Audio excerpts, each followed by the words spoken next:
Fear not, for the Lord Almighty is with you. Zimbabwe will not die. Zimbabwe will not collapse.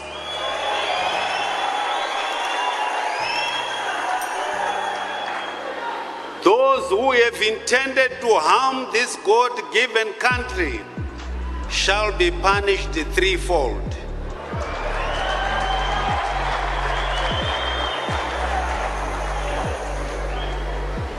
So, we are breathing and we will continue to breathe.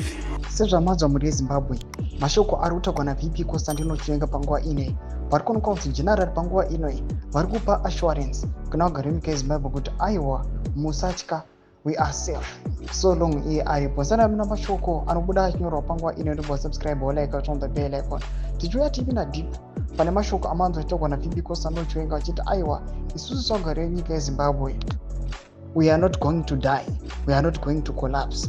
Our country icharamba iripo, kunyange kune vanhu vari kuonekwa kunzi vari kutetena vachinyasa kutora resources enyika. Panapa VP Constantino Chiwenga vari kuuya vachipa assurance yekuti these guys vachaparadzwa, they are going to be punished threefold. Mashoko anotaurwa VP Constantino Chiwenga vachiti aiwa, this is a God given country, musavhundutswa, don't be intimidated. Munhu wese munyika yeZimbabwe ngaave sure and ngaave nebelief and faith yekuti aiwa zvikanada tichazvipedza. Mashoko anouya panguva ino aitaurwa naVP Constantino Chiwenga. Ibutudzai mafungiro enyu munoti kudii pamusoro pemashoko awa. Enda comment section medu dzemafungiro enyu, musangano subscribe or like pamwe chete nokuturn on the bell icon.